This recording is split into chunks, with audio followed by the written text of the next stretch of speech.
And these aren't small areas, right? There's huge areas that are this type of landscape.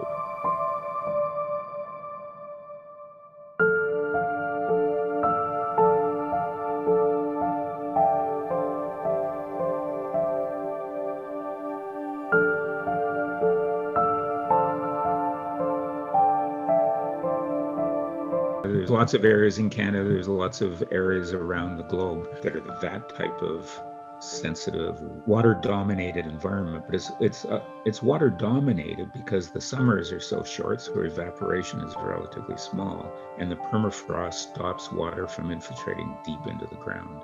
So it keeps the water close to the surface. That's going to all fundamentally change unless we fix the climate emergency.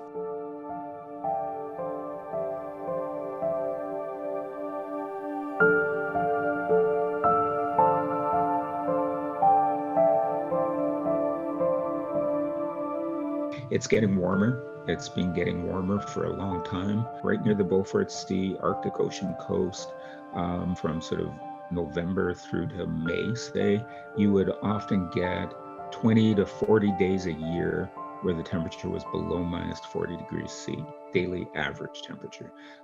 Over the last 10 or more years, there are virtually no days when it's below minus 40 in these areas of Canada.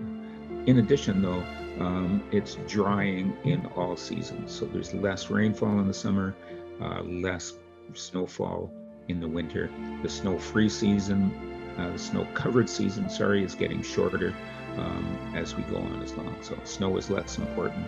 Summer is becoming much longer and much warmer. And in terms of precipitation anyway, it's getting drier.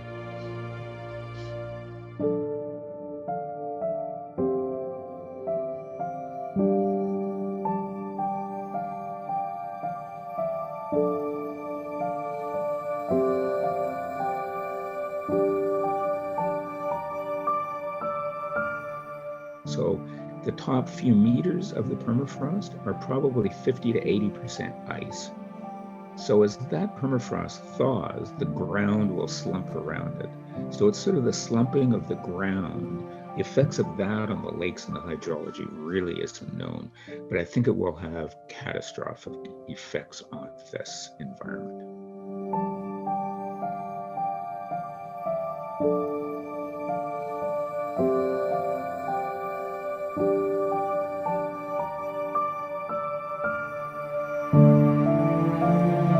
These are extremely remote areas used by local populations for eternity. They fish, they hunt, they have cabins out on these lakes. So when I'm asked by different groups in Inuvik, Inuvialuit groups, or Gwich'in groups, how's the water in these systems going to change in the future?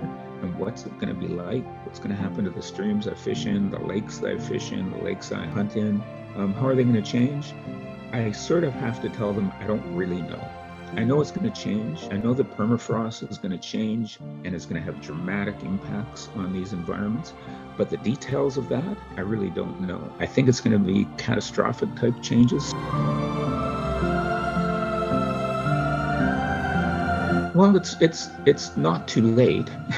It's too late for change. Change is happening and change will continue to happen. I think what we need to do is limit carbon emissions to the atmosphere and bring down, or at least flatten the increase in CO2 concentration in the atmosphere, and stabilize the global climate at the Paris agreed lower limit of 1.5 degrees C. And then I think the other thing that people really have to start considering is that it's not really about climate change over the next decade. These are long-term impacts that are going to be hundreds or thousands of years. So there's lots of really interesting literature about what responsibility we currently have to future generations.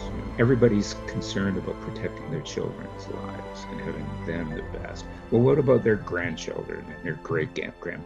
How far out do you go before people stop to really worry about those future generations? And I think we need to have a real conversation about we're making decisions today that will impact future generations unborn generations thousands of years from now.